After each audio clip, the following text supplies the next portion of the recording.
नहमदु व नुसल्ली अला रसूलिहिल करीम अम्मा बाद फ़अऊज़ु बिल्लाहि मिनश शैतानिर रजीम बिस्मिल्लाहिर रहमानिर रहीम रब्बिशरह ली सदरी व यस्सिर ली अमरी वहलुल उक़दतम मिन लिसानी यफ़क़हू क़ौली अल्लाहुम्मा ज़िदना इल्मा अल्लाहुम्मा फ़क़िहना फ़िद्दीन रब्बी यस्सिर व ला तुअस्सिर व तम्मिम बिल खैर अल्लाहुम्मा जअलना मिनल लज़ीना आमनू व अमिलुस सॉलिहाति व तवासौ बिल हक़्क़ि व तवासौ बिस सब्र आमीन या रब्बुल आलमीन। पिछले सेशन का थोड़ा सा रिकैप कर लेते हैं। हमने कुछ आयात के बारे में पढ़ा था कि दो तरह की आयात होती हैं। एक तो वो आयात हैं जो हमें कुरान पाक में नजर आती हैं, जिनमें अहकामात हैं शरीयत के और हिकमत की बातें हैं, और दूसरी वो आयात हैं जो कायनात में चारों तरफ हमारे आसपास फैली हुई हैं। दोनों के ऊपर ही गौर करने से हम अल्लाह ताला की मारिफत हासिल कर सकते हैं। और अगर कोई ऐसा है जिस पर किताब का इल्म नहीं पहुंच सका किसी वजह से, तो वो इन आयात के ऊपर भी गौर करके अपने रब की मारिफत हासिल कर सकता है जो कायनात में हर तरफ बिखरी हुई है। उसके बाद हमने बात की थी कि जो इन कायनात की निशानियों के ऊपर गौर कर लेते हैं वो अपने रब को पहचान लेते हैं और फिर उसके एहसानात को एक्नॉलेज करते हुए वो उसी के साथ सबसे शदीद मोहब्बत उनकी अपने रब के साथ होती है। लेकिन दूसरी साइड पे कुछ लोग ऐसे हैं जो अल्लाह ताला के साथ कुछ शरीक ठहरा लेते हैं, इसलिए कि उनकी डायरेक्शन गलत है, उनकी अक्ल जो है वो सही सिमत में काम नहीं कर रही, जिसकी वजह से उन्होंने शिर्क किया। तो उनके लिए फिर रेपरकशंस हैं कि वो क्या उनके साथ होने वाला है एंड पे। फिर हमने बात की थी कि अकल क्या होती है, उसकी डेफिनेशन, और कुछ हमने उसका हिस्टोरिक बैकग्राउंड भी डिस्कस किया था। लोगों से आम खिताब अल्लाह ताला ने फरमाया और उनसे कहा कि हलाल और तैयब चीजें खाओ और शैतान की पैरवी ना करो। फिर हमने खुतुवात शैतान के ऊपर कुछ बात की थी कि वो किन चीजों का हुक्म देता है, बुराई का, फहशा का, और ये कि अल्लाह ताला के ऊपर ऐसी बातें कहना, ऐसा कि अल्लाह ताला के ऊपर झूठ बांधना, ऐसी बातें कहना जो अल्लाह ताला ने नहीं की। फिर कुछ ऐसी बात थी कि खुतुवात शैतान में जो जो ये चीजें हैं ना कि अल्लाह के साथ वो बातें मंसूब करना, वो अहकामात मंसूब करना जो उसके साथ मंसूब नहीं होते, कि ये भी कि ये उसके साथ मतलब एक चीज शामिल हो जाती है कि जो शैतान का तरीका है कि लोगों को रस्म और रवाज में उलझाना और दुनिया की जो जो ट्रेडिशंस हैं, जो कस्टम्स हैं, जो सेटअप है, उसको इतना कूल करके लोगों की नजरों में दिखाना कि वो उनकी नजरों में जच जाए और फिर वो उसी को फॉलो करना शुरू कर दें। और वो यही फिर एक आर्ग्यूमेंट लेकर आते हैं कि अगर उनके उनके पास दीन पहुंचाने की कोशिश भी की जाए तो यही आर्ग्यूमेंट आता है कि हमारे हमने तो अपने आबाओ अजदाद को जिस पर पाया हम तो उसी को फॉलो करेंगे, या आजकल तो ये फैशन है, आजकल का तो ये ट्रेंड है, मेजोरिटी तो इसी को फॉलो कर रही है, तो हम क्यों ना करें फॉलो। उसके अलावा कुछ हमने एक एक मिसाल आई थी कुरान में कि उन लोगों की मिसाल जिनको हांग पुकार कर बुलाया जा रहा है वो ऐसे हैं जैसे कि वो जानवर होते हैं, बल्कि हमने ये भी देखा कि वो उनसे भी गुमराही में बड़े हुए हैं। क्योंकि जानवर तो फिर अपने मालिक की बात पहचानता है, लेकिन ये वो लोग हैं जो जानवरों से भी बदतर हो चुके हैं। फिर शुक्र करने की बात आई थी और हलाल रिस्क के साथ उसको जोड़ा गया था, क्योंकि शुक्र तभी हो सकता है जब इंसान मुतमईन हो हलाल के ऊपर, और हराम को परसू इंसान उसी वक्त करता है जब वो शुक्र पे मुतमईन ना हो रहा हो, उसकी सेटिस्फेक्शन ना हो रही हो और वो गैर मुतमईन जिंदगी गुजार रहा हो। तो आयत नंबर 172 तक हमने इसको किया था मुकम्मल लास्ट टाइम। आज हम शुरू करेंगे 173 से। आऊज़ु बिल्लाहि मिनश शैतानिर रजीम बिस्मिल्लाहिर रहमानिर रहीम इन्नमा हर्रम अलैकुमुल मैतता वद्दम व लहमल खिंजीर वमा उहिल्ल बिही लिगैरिल्लाह फमन इज़्तुर्र गैर बागिन वला आदिन फला इस्म अलैहि इन्नल्लाह गफूरुर रहीम। बेशक इसने हराम किया तुम पर मुर्दार और खून और खिंजीर का गोश्त और जो पुकारा गया गैर अल्लाह के वास्ते, गैर अल्लाह के। तो जो कोई मजबूर कर दिया गया कि ना वो सरकशी करने वाला हो और ना वो हद से बढ़ जाने वाला हो, तो कोई गुनाह नहीं इस पर, बेशक अल्लाह बहुत बख्शने वाला और बहुत रहीम है। यानी कुछ हुर्मात का जिक्र, हराम चीजों की एक फहरिस्त बताई जा रही है जो कि इंतहाई छोटी है। उसके बाद एक बात और की ही है कि वैसे तो जनरल कायदा ये है कि ये हराम चीजें हम नहीं कंज्यूम कर सकते, लेकिन अगर कोई मजबूर हो गया है, और वो हम देखेंगे कि वो किस तरह की मजबूरी है, तो उसमें उस हालत में इसमें इन चीजों में से वो कुछ ले सकता है अपनी जान को बचाने के लिए। तो जो हराम चीजों की फहरिस्त बताई है वो क्या है? मुर्दार, यानी मरा हुआ जानवर, वो किसी भी वजह से मर गया हो, वो हराम है। दूसरी चीज है बहता हुआ खून। तीसरी चीज है खिंजीर का गोश्त। और चौथी चीज है ऐसा खाना जिस पर गैर अल्लाह का नाम पुकारा जाए, या फिर वो जानवर जो गैर अल्लाह के नाम पर ज़बह किया जाए। ये चारों चीजें जो हैं वो हराम है। हमारे लिए ये सारा सारा कुछ फॉलो करना बड़ा आसान है, लेकिन आप उस जमाने का तसव्वुर कीजिए जब ये आयत नाजिल हुई थी। अरब को माइंड में लाइए, तो एक एक सहराई इलाका। अब लोगों के पास खाने पीने की ज्यादा वैरायटी नहीं थी, फ्रिज नहीं थे, फ्रीजर नहीं थे, खाना स्टोर ही कर लेते वरना। और गर्मी इंतहाई, गर्मी की वजह से कितने जानवर मरते होंगे। लेकिन अब ये है कि खा नहीं सकते उनको, तो चॉइसेस मजीद लिमिटेड हो गई, पहले ही लिमिटेड थी, मजीद लिमिटेड हो गई। मजीद ये है कि खून, खून भी वो इस्तेमाल कर लिया करते थे खाने के तौर पर। और खून जानवर के वजन का काफी हिस्सा कवर करता है, लेकिन अब वो भी मना हो गया।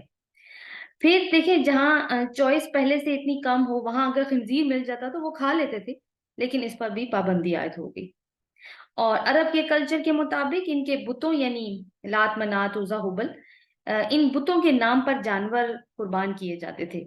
उन उन बुतों के नाम पे जानवर कुर्बान किए जाते थे और लोग उनका गोश्त खाते थे, लेकिन अब वो भी हराम कर दिए गए। तो ये सारी चीजें हराम कर दी गई हैं, जो कि आप देखें कि पहले उस सोसाइटी में चल रही थी। लेकिन एक एक्सेप्शन दी है अल्लाह ताला ने यहाँ पे, वह गैर बागिन वला आद। बागिन और आदिन के ऊपर हम थोड़ा सी बात करेंगे, इनको बेशक अंडरलाइन कर लीजिए।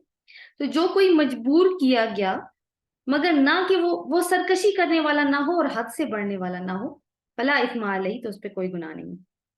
यानी पहली चीज है गैर बागिन। बागिन का मतलब बगी से है ये लफ्ज, ठीक है। बगी सरकशी को कहते हैं। जैसे किसी को किसी बात से मना किया जाए, लेकिन वो अपनी अथॉरिटी दिखाने के लिए कहे कि मैं तो करके ही रहूंगा, जो करना है करो। जैसे हमारे यहाँ जो यंग लड़के होते हैं, उनको कहा जाए कि पाबंदी है बाइक्स बाइक्स के ऊपर, इतनी इतनी स्पीड लिमिट को यानी डिटर्मिन करके रखो, उसका एहसास करो, लेकिन वो तोड़ते हैं। वन व्हीलिंग से मना किया जाता है, लेकिन करते हैं। तो ये सारी चीजें किसमें आती हैं? बगी के अंदर आती हैं, बागी। दूसरी चीज है आदिन। आदिन का मतलब है हद से बढ़ने वाला, यानी कानून से नफरत करने वाला। और वो ऐसा शख्स जो कानून से नफरत करे और उसको तोड़ना चाहे, चाहे वो ये काम जिंदगी में एक ही बार क्यों ना करे। यानी हद से, जो क्योंकि कानून एक बाउंड्री डिटरमिन करता है ना, एक हद बनाता है हमारे आसपास, तो वो उससे बाहर निकलना चाहते हैं। तो ये दोनों चीजें अगर इंसान के अंदर नहीं है और वो इंतहाई मजबूर हो चुका है, इतना मजबूर कि जान पर बन आई है, तो फिर उसके पास कोई और चॉइस अगर नहीं है, हराम ही एक चॉइस है, तो वो उसको इस्तेमाल कर सकता है, लेकिन इतना ही कि जान बचाई जा सके, उसके आगे नहीं। ठीक है।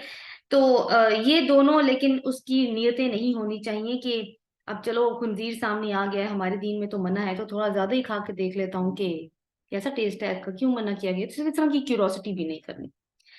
बस इतना ही असूल ये है कि एक तो कंडीशन वैसी हो कि मरने की नौबत आ चुकी हो भूख के मारे, तो उस पे इतना खाया जाए कि जान बचाई जा सके। फला इस्मा अलैहिम, तो कोई गुनाह नहीं, अल्लाह ताला कहते हैं। तो अब क्या है कि अब खा लिया है, ठीक है, तुम्हारी नीयत साफ थी, तुमने कोई, तुम्हारा आद और बगी का इरादा नहीं था, तो अब गिल्ट महसूस ना करो। अब ये ना तुम्हें एहसास होता रहे कि हाय मैंने ये क्यों किया, वो तुम्हारी मजबूरी की हालत थी, तो तुम पे कोई गुनाह नहीं है। इन्नल्लाह गफूरुर रहीम, बेशक अल्लाह ताला बहुत बख्शने वाला और निहायत रहम फरमाने वाला है।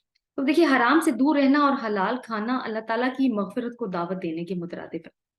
इसने हमें हराम से दूर रहने का हुक्म दिया, और ये उसकी रहमत का मजहर है। जब भी हम टेबल पर बैठकर हलाल खाना खाते हैं और शुक्र करते हैं इसकी जात का, तो ये भी रहमत है कि उसी की रहमत है कि उसने हमें इस चीज की तौफीक दी है। दूसरी तरफ देखें, जहां से बात हमने स्टार्ट की थी कि चॉइसेस लिमिटेड होने की अरब के मुआशरे में, तो जब अल्लाह ताला ने चॉइसेस लिमिटेड कर दी है एक तरफ, तो उसके बदले में क्या दे रहे हैं अल्लाह ताला? मगफिरत और रहमत। और मगफिरत और रहमत की जरूरत किसको नहीं है? लेकिन असल चीज क्या है? अल्लाह का हुक्म। ये अल्लाह का हुक्म आ गया, ये चीजें नहीं खानी तो बस ठीक है, नहीं खानी, अब रुक जाना है। अल्लाह ताला हमें हलाल खाने की तौफीक अता फरमाए, हलाल के ऊपर मुतमईन होने की तौफीक अता फरमाए, और हलाल खाना खाकर शुक्र करने की तौफीक अता फरमाए। इन्नल्लज़ीना यक्तुमून मा अन्ज़लल्लाहु मिनल किताब, बेशक वो लोग جو چھپاتے ہیں اسے جو اللہ نے کتاب میں سے نازل کیا، وَيَشْتَرُونَ بِهِ ثَمَنًا قَلِيلًا، اور وہ لے لیتے ہیں اس کے بدلے تھوڑی سی قیمت، اولئک یہی لوگ ہیں، ما یاکلون فی بطونہم الا النار، نہیں وہ کھاتے اپنے پیٹوں میں سوائے آگ کے، یعنی وہ آگ کے سوا اپنے پیٹوں میں کچھ نہیں بھرتے، ولا یکلمہم اللہ یوم القیامہ، اور نہیں ان سے اللہ تعالیٰ قیامت کے دن کلام کریں گے، ولا یزکیہم، اور نہ ہی انہیں پاک کریں گے، ولہم عذاب علیم، اور ان کے لیے عذاب ہے دردناک۔ کتاب کو چھپانے کی بات ہوئی ہے، ان الذین یکتمون ما انزل اللہ من الکتاب، کہ وہ لوگ جو کتاب کو چھپا دیتے ہیں، وہ کتاب جس کو اللہ تعالیٰ نے نازل کیا ہے۔ تو یہ کب ہوتا ہے کتاب کو چھپانا؟ جب دین ایک قسم کی انڈسٹری بن جاتا ہے یا دین کرپٹ ہو جاتا ہے، تب لوگوں کو ان کی پسند کے فتوے دیے جاتے ہیں اور پسند کے فتوے دے کر اپنی جیبیں بھری جاتی ہیں۔ بنی اسرائیل کے علماء کے بارے میں ہم پڑھ چکے ہیں کہ وہ یہی کیا کرتے تھے، لوگوں کو وہ باتیں بتاتے تھے جو وہ پسند کرتے تھے۔ غریب کے لیے اور قانون تھا، کتاب میں سے ہی نکالتے تھے، اور امیر کے لیے اور قانون تھا جو وہ کتاب سے ہی نکالتے تھے بظاہر، یعنی اللہ کی حرام کردہ کو حلال قرار دینا، بیچ کی راہیں نکالنا، یعنی اللہ تعالیٰ سے گیم کرنے کی کوشش کرنا۔ اور یہ کام ہر کوئی نہیں کر سکتا، یہ کام وہی کر سکتے ہیں جن کے پاس کتاب کی نالج ہوتی ہے، اور اگر وہ اپنی خواہشات کے لیے یہ کر رہے ہیں تو پھر کیا کر رہے ہیں، یعنی اپنی خواہشات کے لیے اگر اس طرح کا کام کر رہے ہیں کہ فتوے بیچ رہے ہیں لوگوں کی پسند کے اور اس کے بدلے میں قیمت لے رہے ہیں، تو اصل میں وہ اپنے پیٹ آگ سے بھر رہے ہیں۔ سزا کیا ہے جی؟ ان کی آگ کی سزا ہے، اللہ تعالیٰ ان سے بات نہیں کریں گے، یعنی سخت سخت سخت ناراضگی کی علامت ہے۔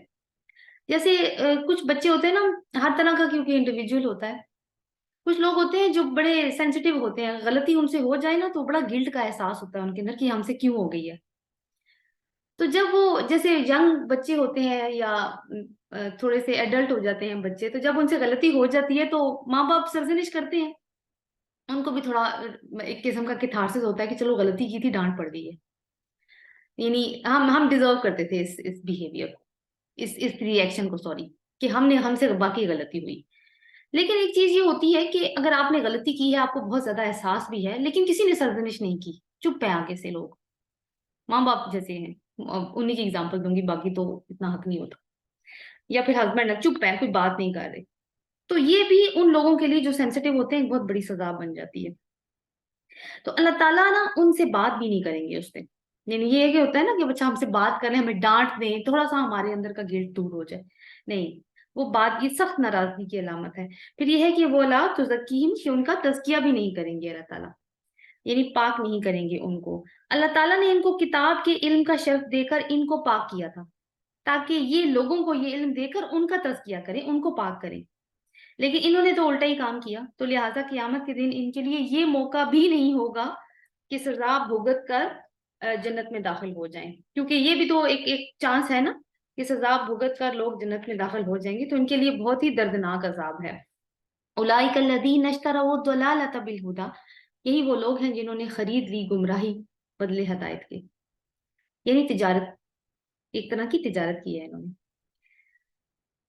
اور دوسری چیز ایک تو یہ، اور دوسری کیا، والعذاب بالمغفرہ، اور عذاب مغفرت کے بدلے، فما اصبرہم علی النار، تو کتنا صبر ہے ان کا آگ پر، یعنی کہ بڑی تنزیہ انداز میں بات ہو رہی ہے۔ تو ایسے لوگوں نے اصل میں جنہوں نے یہ کام کیا کہ کتاب کو بیچا، اللہ تعالیٰ کی کتاب کو چھپایا، اس کے اندر سے غلط فتوے نکالے، اپنی جیبیں بھری، تو ایسے لوگوں نے اصل میں کیا کیا ہے؟ تجارت کی ہے، ایک سودا کیا ہے۔ تجارت میں کیا ہوتا ہے؟ ہم کچھ دیتے ہیں اور اس کے بدلے میں کچھ لے لیتے ہیں، جیسے یوزلی تو ہم پیسے دے رہے ہوتے ہیں اور پیسے کے بدلے کوئی کموڈٹی لے رہے ہوتے ہیں، یا پھر ایسا بھی ہو سکتا ہے کبھی کہ ہم کوئی چیز دے رہے ہیں اور چیز کے بدلے کوئی دوسری چیز لے رہے ہیں۔ لیکن ان کا سودا کیسا ہے؟ انہوں نے ہدایت بیچ دی ہے اور خریدا کیا ہے بدلے میں؟ گمراہی۔ مغفرت بیچ دی ہے اور خریدا کیا ہے بدلے میں؟ عذاب، یعنی دو ایکویشنز بنتی ہیں، دونوں کو کمبائن کریں تو کیا سچویشن آئے گی کہ گمراہی اور عذاب خریدا ہے اور ہدایت اور مغفرت قیمت میں ادا کی ہے۔ کیسا سودا کیا ہے انہوں نے؟ یعنی دنیا خرید لی، اس کی آسائشیں خرید لی، آرام عیش، یہ سب کچھ خرید لیا، اور آخرت کی دائمی زندگی بیچ دی، مچھر کا پر لے لیا ہے اور کروڑوں سال کی زندگی بیچ دی ہے۔ बड़ी अक्लमंदी की है ना, क्या अक्लमंदी है, कोई सुनेगा तो क्या कहेगा। अल्लाह ताला क्या फरमा रहे हैं आगे, फमा असबरहुम अलन्नार, कितना हौसला है, कितना सब्र है इन लोगों का, कितनी हिम्मत है कि आग के अजाब को फेस करने के लिए तैयार है। इन तंज हो रहा है अल्लाह ताला की तरफ से, और बाज औकात तंज भी इंसान को समझदारी दे जाता है अगर इंसान समझने वाला हो तो। क्योंकि आजकल जैसे थोड़ी गर्मी ज्यादा है, देखिए हर कोई ये बात कर रहा है ना कि गर्मी बहुत है, गर्मी बहुत है। थोड़ा सा मौसम में तब्दीली आती है, हम बोलना शुरू कर देते हैं उस चीज के बारे में। किचन में ऐसे मौके पे काम करना पड़ जाए, जैसे हम खवातीन हैं, हमें काम करना पड़ता है, तो हालात और भी ज्यादा दिगंगू हो जाते हैं।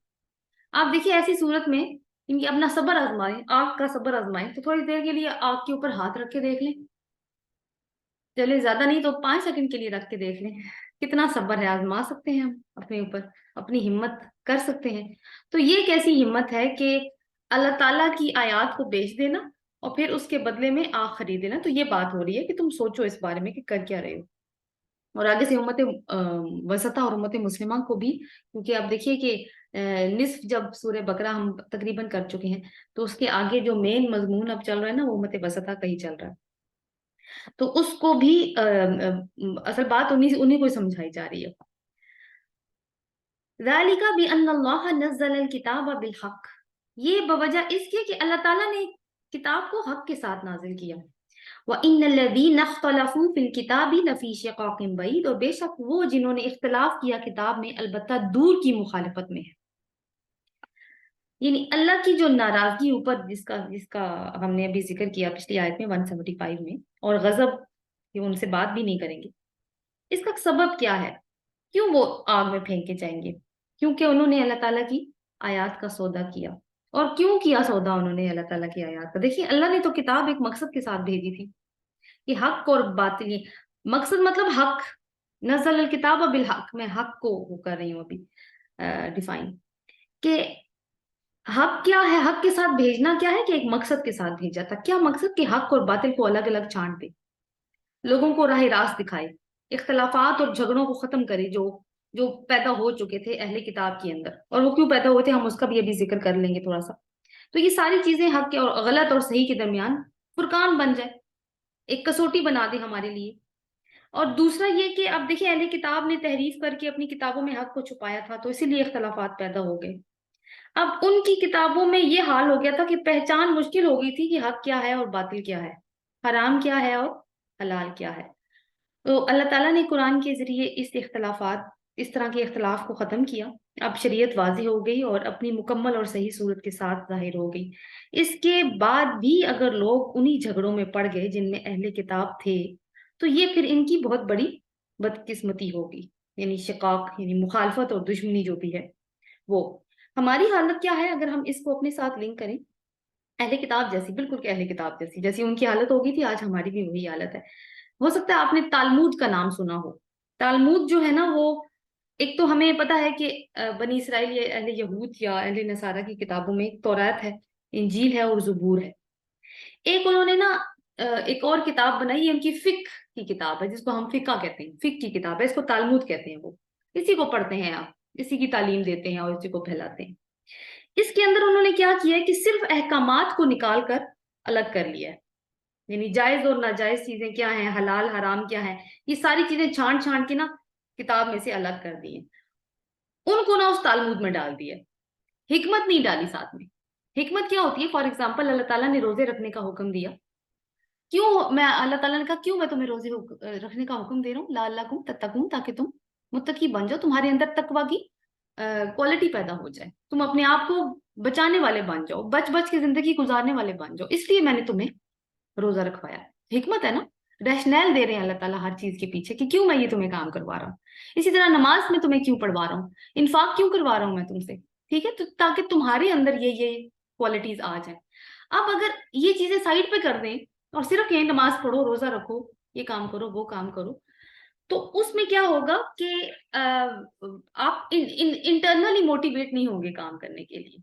और अब हुआ क्या फिर तालमूद के साथ कि एक हुक्म था और ढेरों ढेरों फतवे थे, कुछ मालूम नहीं कि सही कौन सा है, और वो कहते हैं सारी सही है। तो हम भी आज ना दीन को इसी लेवल पर ले रहे हैं कि अहकामात को हम वैल्यू नहीं करते, हिकमत کو ہم ویلیو نہیں کرتے، صرف ہم احکامات کو دیکھتے ہیں، اچھا حلال کیا ہے حرام کیا ہے. یعنی کوئی سیشن کر لیں کسی چیز کے اوپر، آخر میں بات ہوتی ہے کتنی دفعہ تسبیح کریں، کتنے روزے رکھیں، یہ بتا دیں. اور جو وہ اتنی حکمت کی باتیں کی جا رہی ہوتی ہیں موٹیویٹ کرنے کے لیے، وہ لوگ سائڈ پہ کر دیتے ہیں. یہ میرا پرسنل ایکسپیرینس ہے، میں نے خود دیکھا ہے، میں نے آبزرو کی ہے چیز. تو اب یہ ہے کہ رسومات یعنی رہ گئی، اب نماز ایک رسم بن کے رہ جاتی ہے نا، پھر روزہ ایک رسم بن کے رہ جاتا ہے. تو کیا ہے اصل میں کرنے کا کام کہ دین جو ہے وہ اپنی روح کے ساتھ زندہ رہے. تو اس کو دوبارہ سے دین کے اندر روح پھونکنے کے لیے کتاب کو پوری طرح سے لینے اور اس کو قبول کرنے اور اس کو سمجھ کر اس کے اوپر عمل کرنے کی ضرورت ہے. یہ سمجھنے کی ضرورت ہے کہ اللہ تعالیٰ نے ہمیں احکامات دیے ہیں، نو ڈاؤٹ ہیں وہ، مطلب کیوں ہے، کیا حکمت ہے ان کی. جب ہم حکمتیں جانتے ہیں نا تو ہم اپنے رب کے ساتھ اور بھی زیادہ قرب محسوس کرتے ہیں. اگلی آیت دیکھیے، یہ قرآن کی بہت ہی اہم ایک آیت ہے، اس کو آیت البر کہا جاتا ہے، لمبی آیت ہے کافی. اور یہ ہے کہ ہر انسان کے نزدیک ایک نیکی کا تصور ہوتا ہے، چاہے وہ انسان کیسا ہی کیوں نہ ہو. کوئی چور ڈاکو ہے نا تو اس کے نزدیک بھی نیکی کا کوئی نہ کوئی تصور ہوگا. اور یہ انسان کی نا ایک نیچر کے اندر چیز ہے کہ وہ اس تصور کو اپنے اندر رکھتا ہے تاکہ اپنا تھوڑا سا کتھارسس کر سکے. فار ایگزامپل چور ہے یا ڈاکو ہے، سامان لوٹ رہے ہیں، چوری کر رہے ہیں، لیکن کچھ نہ کچھ لوگوں میں غریب غربا لوگوں میں کچھ بانٹ بھی رہے ہیں، صدقات بھی کر رہے ہیں اپنے دل کی تسلی کے لیے کہ ٹھیک ہے ہم غلط کام تو کرتے ہیں لیکن ہم ساتھ میں اچھا کام بھی تو کر رہے ہیں. تو یہ نیکی، ان کا نیکی کا معیار ہے. اسی طرح ہمیں اگر کہا جائے کہ فلانا بندہ بڑا نیک ہے تو سب سے پہلی چیز جو ہم اس کو جس کرائٹیریا پہ رکھ کے نیک سمجھتے ہیں وہ کیا ہے، بڑا نمازی ہے جی وہ بڑا نیک ہوگا. ٹھیک ہے، نماز کو سب سے بڑا کرائٹیریا بناتے. تو اصل کرائٹیریا ہے کیا نیکی کا، تو اس کو آج ہم پڑھنے جا رہے ہیں. لیکن اس سے پہلے کہ میں ابھی آیت کی تلاوت نہیں کروں گی، ایک چھوٹا سا مائنڈ سیٹ جس کی ہم اوپر پہلے ہی بات کر رہے ہیں اس کو ہم سمجھ لیتے ہیں کہ، اور وہ مائنڈ سیٹ کی بات جو چل رہی تھی وہ یہ ہے کہ ظاہری رسومات کی طرف تو بہت زیادہ توجہ ہے لیکن ہم روح کو بھول چکے ہیں. کیسے؟ دو مثالیں میں آپ کے سامنے رکھتی ہوں. ایک تو حج کی مثال ہے، دو تو میں نے آپ کے سامنے رکھی ہیں پہلے بھی. حج کی مثال میں آپ دیکھیے تو حج اصل میں چیز ہے کیا، میں پہلے یہ بات کروں گی. حج اصل میں یوم آخرت ہی کی سائمولیشن ہے. ٹھیک ہے، ایک ہی جیسے لباس میں سارے کے سارے اللہ تعالیٰ کے سامنے کھڑے ہیں. یہاں پہ کیوں کھڑے ہیں حج میں اللہ کے سامنے؟ کہ اس کی رحمت کے متلاشی ہیں. قیام یوم محشر کیا ہوگا؟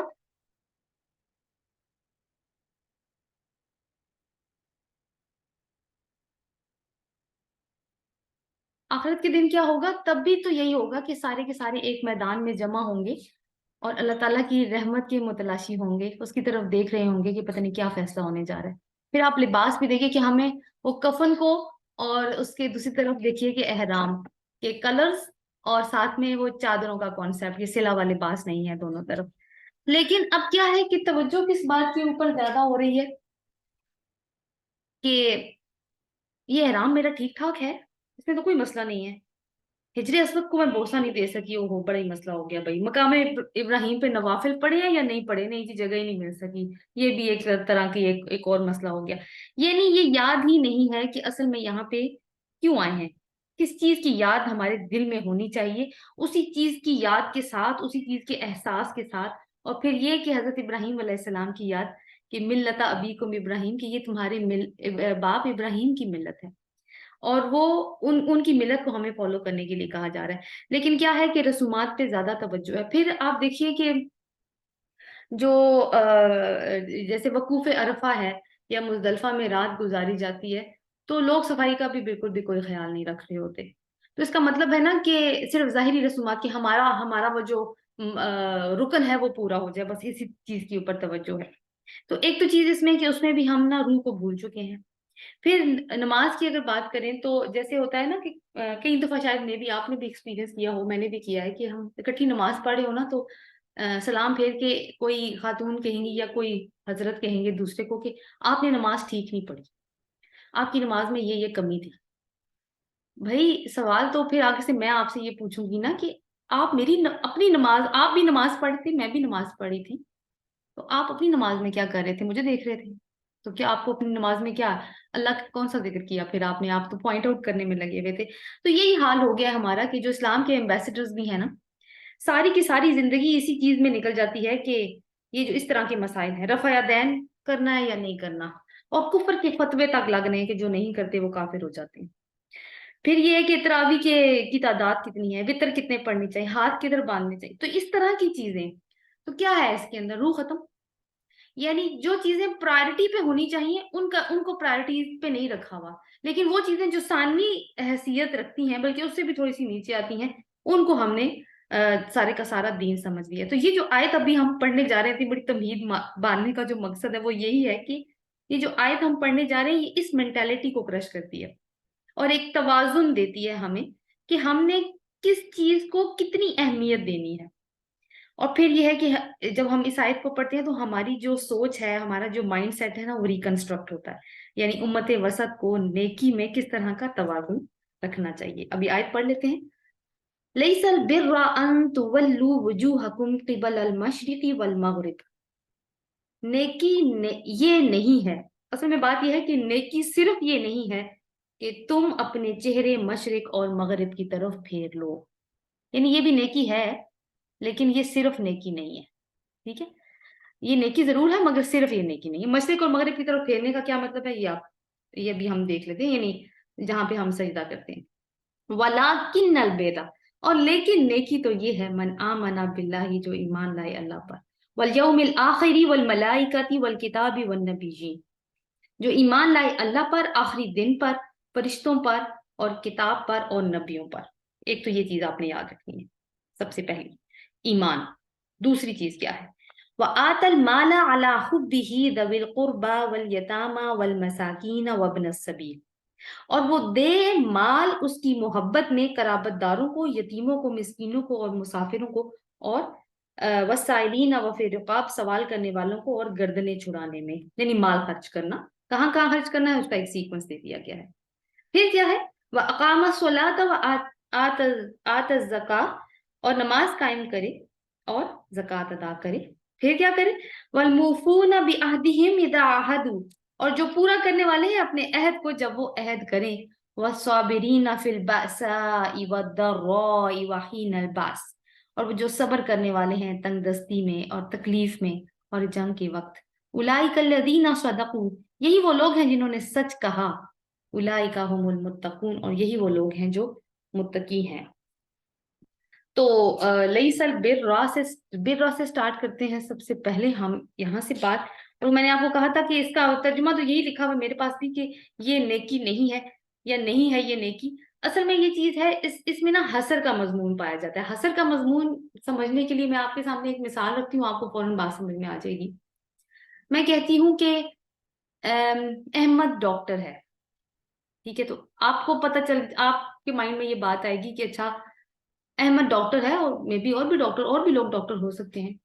दूसरा फिक्रा मैं ये बोलूंगी कि अहमद ही डॉक्टर है। तो इससे क्या पता चलेगा, अच्छा सिर्फ अहमद ही डॉक्टर है, कोई और डॉक्टर नहीं है, इसका मतलब है।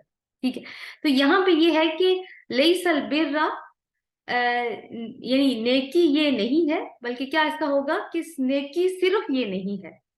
अंतुवल्लु वजूहकुम, अच्छा बर का मतलब, बिर का मतलब पहले हम देख लेते हैं इसमें कि बिर जो है ना वो बर से है। बर का मतलब, आपने बर का लफ्ज आपने सुना होगा, जैसे कहते हैं ना बहरो बर, बहर कहते हैं पानी को और बर कहते हैं खुश्की को, दोनों एक दूसरे के मुतजाद होते हैं। तो इंसान ज्यादा स्टेबल कहाँ होता है, पानी पर या खुश्की पर? ऑफ कोर्स खुश्की पर, यानी जमीन पर। तो नेकी ज्यादा स्टेबल चीज है और बुराई जो है वो अनस्टेबल है। तो बार क्या होता है, बार जो है ना वो होता है जो बिर करता है, यानी जो नेकी करता है। इसी की जमा अबरार है, वो तवफ़ना माल अबरार, या हमें नेकोकार लोगों के साथ मौत अता फरमा। तो यहाँ पे जो नेकी की बात होगी, यानी जो भी अभी नेकी की बात होगी, अगर लोग उस नेकी के तस्वुर पर पूरा उतर रहे हैं तो फिर वो लोग किस तरह के लोग बन जाते हैं। तो ये मुख्तलिफ लेवल्स हैं आपके सामने, आपको नजर आए होंगे, जिसमें मैंने आपको कहा कि पहला ईमान को माइंड में रखें, फिर माल की तकसीम को। तो इसको इस तरह से समझें कि जिस तरह एक इमारत के डिफरेंट हिस्से होते हैं ना, लेकिन सबसे अहम चीज क्या है इमारत की, बुनियाद। और बुनियाद के बारे में दो बातें हमें हमारे जहन में होनी चाहिए। नंबर एक, कि बुनियाद बनाने में ज्यादा वक्त लगता है, क्यों? क्योंकि उसको मजबूत होना चाहिए। और दूसरी बात हमारे माइंड में ये होती है कि वो होनी चाहिए कि वो नजर नहीं आती। بنیاد نظر نہیں آتی، پوری عمارت تو نظر آتی ہے لیکن اس کی بنیاد نظر نہیں آتی. بالکل ایسے ہی جیسے پودے کا سب سے اہم ترین حصہ جڑ ہے، وہ نہ ہو تو نہ تو پودا زمین میں صحیح طرح سے جم کے کھڑا ہو سکے، اور نہ ہی اس کو نیچے سے نیوٹرینٹس، یہ پانی اور نمکیات وغیرہ ملیں جو جڑیں چوس چوس کے اوپر پہنچا رہی ہوتی ہیں جذب کر کے، تو اسے پھر پودے کا باقی کا سسٹم چلتا ہے. تو کتنی اہمیت حاصل ہے. لیکن جب تعریف کی جاتی ہے پودے کی خوبصورتی کو سامنے رکھ کے اس کی بات کی جاتی ہے تو جڑوں کی طرف کسی کا دھیان ہی نہیں جاتا. بالکل ایسے ہی جیسے بنیاد کی طرف دھیان نہیں جاتا. یعنی ظاہری ٹیپ ٹاپ پہ تو نظر جاتی ہے، بنیاد کی طرف نہیں. تو اگر ہم، کیونکہ ہم نیکی کی بات کریں، تو اگر ہم نیکی کو ایک عمارت سمجھیں، یہ جتنے بھی ہم نے ابھی بات کی ہے، تو کسی عمارت کی طرح اس کے بھی مختلف درجے ہیں. سب سے پہلے بنیاد ہوگی. تو نیکی کی جو عمارت ہے اس کی بنیاد ہے ایمان، یہ اصل جڑ ہوگی. اگر یہ مضبوط ہے نا تو پھر اوپر جو بلڈنگ بنے گی وہ مضبوط ہو جائے گی. اگر یہ شیکی ہے، ہل رہی ہے، شک میں ہے، تو پھر اوپر جو بھی عمارت کھڑی ہوگی اس کے بارے میں ہم خود تصور کر سکتے ہیں کہ وہ کتنا ٹائم چلنے والی ہے. لہٰذا اس کے اوپر خاص توجہ دینے کی ضرورت ہے. 5 طرح کے ایمانیات کا تذکرہ آیا ہے. وہ کون سے ہیں؟ من آمنا باللہ والیوم الآخر والملائکۃ والکتاب والنبیین. اور سارے الفاظ ایسے ہیں کہ اردو میں بھی استعمال ہوتے ہیں. جو ایمان لایا اللہ پر، نمبر 1، نمبر 2 یوم آخر، نمبر 3 فرشتوں پر، 4 کتابوں پر، کتاب پر، اور 5 نبیوں پر. 5. اب جو نوٹ کرنے والی بات ہے نا وہ اس میں سیکوینس ہے، ٹھیک ہے، ترتیب ہے. جو پہلے ایمان اللہ پر، تو نیکی کرنے کی بہترین نیت کیا ہونی چاہیے؟ اللہ کو خوش کرنا. یہ ہائیسٹ موٹو ہے، سب سے بڑا محرک، کہ میں نے اللہ کو راضی کرنا ہے، اللہ کو خوش کرنا ہے. جنت کا حصول اور جہنم سے نجات بھی اچھی نیت ہے، لیکن یہ اس کے بعد میں آتے ہیں. پھر ساتھ ہی ذکر ہوا اللہ کے اوپر ایمان کے ساتھ ہی یوم الآخرہ کا ذکر ہوا. آخرت کا خیال آتے ہی 2 چیزیں ہمارے دماغ میں آ جانی چاہیے. نمبر 1 پیش ہونے کا ڈر، اور نمبر 2 اچھے اعمال کی فکر. جتنا نیک عمل ہوگا اتنی ہی اللہ تعالیٰ سے محبت ہوگی اور اللہ تعالیٰ سے تعلق بہتر ہوگا. پھر ہے اس کے بعد، آخرت کے اوپر ایمان کے بعد ہے فرشتوں پر ایمان، کتاب پر اور انبیاء پر. اب دیکھیں اللہ کو خوش کرنا ہے، پہلے جیسے بات ہوئی، یوم آخرت میں کامیاب ہونا ہے. لیکن طریقہ کیا ہے اس کا؟ تو اس کے 2 ہی پاسبل راستے ہو سکتے ہیں. ایک تو یہ کہ اپنی سوچ سے کوئی فیصلہ کر لیں، اور دوسری بات یہ ہے کہ اللہ تعالیٰ ہی کی طرف سے کوئی رہنمائی آئے. جس ذات کو ہم نے خوش کرنا ہے وہی ہمیں خود بتا دے کہ میں کن باتوں سے خوش ہونے والا. اپنی سوچ کی لمیٹیشنز ہیں. ہر انسان اپنے لحاظ سے، آپ کہیں سوچتا ہے، عورت ہے تو عورت ہونے کے لحاظ سے سوچے گی، مرد ہے تو مرد ہونے کے لحاظ سے سوچے گا. پھر ہر ایک کا نا اپنا ایک دائرہ اختیار ہے، ایک اپنا وہ سرکل ہے جس کے اندر وہ موو کرتا ہے. اپنے حالات ہیں، اپنے واقعات ہیں، اپنا بیک گراؤنڈ ہے، وہ تعلیم ہے، خاندان کے جو ہیں جو بھی اس کے معاملات ہیں. تو سوچ ہماری اس طرح سے پھر بلڈ اپ ہوتی ہے. تو اس طریقے سے تو کوئی ایک معیار بن نہیں پائے گا. دوسری چیز کیا رہ جاتی ہے کہ اللہ تعالیٰ ہی کی طرف سے رہنمائی آئے. تو کیا اللہ تعالیٰ ہر انسان کو الگ الگ رہنمائی بھیجیں گے؟ تو ایسا نہیں ہے. وہ اپنے بندے چن لیتے ہیں اور ان کے اوپر رہنمائی بھیجتے ہیں. تو ہدایت کس نے بھیجنی ہے؟ اللہ تعالیٰ نے. ڈلیور کون کرے گا؟ فرشتہ. کس شکل میں؟ کتاب کی شکل میں. اور کس پر؟ انبیاء پر. تو آپ دیکھیں کہ یہ پوری ایک چین بن جاتی ہے اللہ تعالیٰ سے نبی تک. اب معلوم ہو گیا کہ معیار کیا ہے، یعنی بنیاد مضبوط ہوگی ایمان کی. لیکن آج جو ہمارا سب سے بڑا مسئلہ ہے نا وہ یہ ہے کہ دین چونکہ ہم نے قبول تو کیا نہیں ہے، ہمیں وراثت میں ملا ہے، تو اس لیے یہ ایک رسمی سی چیز بن چکا ہے. اصل میں بات یہ ہے کہ ہمیں کتاب کے اوپر یقین نہیں ہے. جیسے لوگ کہتے ہیں یہ قرآن جو ہے نا وہ ریلیونٹ نہیں ہے آج کل کے زمانے کے ساتھ. یہ آرگیومنٹ بہت زیادہ آتا ہے، یہ پچھلے زمانے کے ساتھ ریلیونٹ تھا. یہ جو ابھی اگر اب قرآن آتا تو یہ مختلف ہوتا. تو اس کا جواب ایک یہ ہو سکتا ہے کہ جس نے 1400 سال پہلے قرآن بھیجا تھا 2023 میں بھی اسی نہیں بھیجنا تھا نا. تو کیا اللہ تعالیٰ کو معلوم نہیں تھا کہ 2023 آنے والا ہے اور اس زمانے کے لوگ کیسے ہوں گے اور ان کی کیا ضروریات ہوں گی؟ اللہ تعالیٰ قرآن میں فرماتے ہیں وَمَا أَرْسَلْنَاكَ إِلَّا رَحْمَةُ لِلْعَالَمِينَ، اور نہیں بھیجا ہم نے آپ کو مگر رحمت العالمین بنا کر. تو یہ جو ہدایت ہے یہ ایک ٹائم لیس ہدایت ہے. تو لب لباب یہ ہے کہ اگر قرآن ہماری بنیاد میں نہیں ہے تو پھر ہر چیز جو ہے نا وہ محض ایک رسم بن کے رہ جائے گی، ایک مذاق بن کے رہ جائے گی.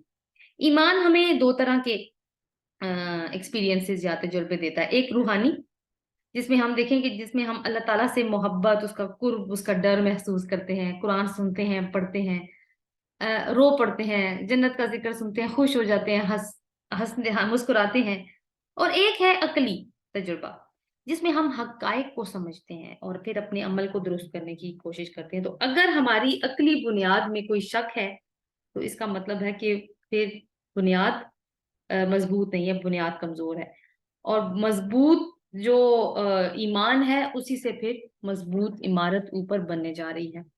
تو یہ تو بات ہوگی کہ ہم نے اس کی بنیاد کیا رکھی، اس نیکی کی بلڈنگ کی۔ آگے کیا اللہ تعالیٰ فرماتے ہیں کہ اب نہ عمارت کے بنیاد پڑ گئی، اب اوپر والی بات آ گئی۔ اوپر والی سٹوری کیا ہے؟ وَآتَى الْمَالَ عَلَى حُبِّهِ ذَوِي الْقُرْبَى وَالْيَتَامَى وَالْمَسَاكِينَ وَابْنَ السَّبِيلِ وَالسَّائِلِينَ وَفِي الرِّقَابِ، کہ مال خرچ کرے اس کی محبت میں، علی حبہ، اس کی محبت میں۔ کس کی محبت میں؟ اس میں دو چیزیں آ جائیں گی۔ ایک تو یہ ہے کہ اللہ کی محبت کی وجہ سے مال خرچ کرے، اور دوسری چیز ہے مال کی محبت کے باوجود اسے خرچ کرے، کیونکہ انسان کے اندر مال کی محبت اللہ تعالیٰ نے رکھ دی ہے نا۔ وہ انسان اپنا وقت لگاتا ہے، صحت قربان کرتا ہے، قربانیاں دیتا ہے مال کمانے کے لیے، تو مال اس کو پسند ہے۔ مگر اگر ایمان ہے تو پھر انفاق کرنا، مال خرچ کرنا آسان ہو جائے گا۔ اگر ایمان ہے تو پھر محبت صرف اللہ تعالیٰ کی ہوگی، اور اللہ تعالیٰ کی محبت کی خاطر پھر انسان اپنا مال خرچ کرنا شروع کر دے گا۔ اب اس میں کہاں کہاں خرچ کرنا ہے، اس میں جو سیکوینس ہے اس کو پھر سے ہم دیکھیں کہ یہی سیکوینس ہمیں قرآن کے باقی حصوں میں بھی نظر آئے گا۔ تو پہلا حصہ کیا ہے؟ ذوی القربہ، رشتہ دار، یعنی خونی رشتوں سے بات شروع ہوگی۔ اور خونی رشتوں سے کیوں بات شروع ہوگی؟ یہ بڑا چیلنجنگ میٹر ہوتا ہے، کیونکہ خاندان میں کچھ نہ کچھ ایسا ہو جاتا ہے کہ کوئی نہ کوئی بات ایسی ہو جاتی ہے کہ جس کی وجہ سے نا آپس میں کچھ رنجشیں پیدا ہو جاتی ہیں۔ تو یوزلی کیا ہوتا ہے کہ جو مال خرچ کرنے والے بھی ہیں نا، وہ خاندان کے باہر تو مال خرچ کر دیں گے، خاندان کے اندر خرچ کرنا انہیں پسند نہیں ہوتا۔ تو اگر یہ والی بات ہے تو پھر اپنے بات یہ ہے کہ ایمان، کیونکہ بنیاد میں پھر ایمان ہی ہے نا، تو ایمان اگر ہمارا مضبوط ہے تو پھر ہم اپنے جذبات کو سائڈ پہ رکھ کے اپنا مال خرچ کر سکتے ہیں۔ تو ایمان جو ہے نا وہ ہمیں ایک فیملی پرسن بھی بناتا ہے، کیونکہ اب ہم نے یہ سوچنا چھوڑ دیا کہ ہماری کسی نے انسلٹ کی یا ہمارے ساتھ اچھا رویہ نہیں تھا ان کا۔ اب انسان مومن کیا سوچتا ہے کہ نہیں، میں نے اپنے رب کی محبت میں مال خرچ کرنا ہے، تو معیار بدل گیا نا، اب گلاسز بدل گئیں جن سے اس نے چیزوں کو دیکھنا تھا۔ دوسرا درجہ کیا آیا؟ ایک تو یہ کہ ذوی القربہ، جو رشتہ دار ہیں، جس میں ماں باپ ہیں، بہن بھائی ہیں، پھر اس کے بعد جیسے جیسے پھر اپنی مطلب اپنی فیملی، ماں باپ،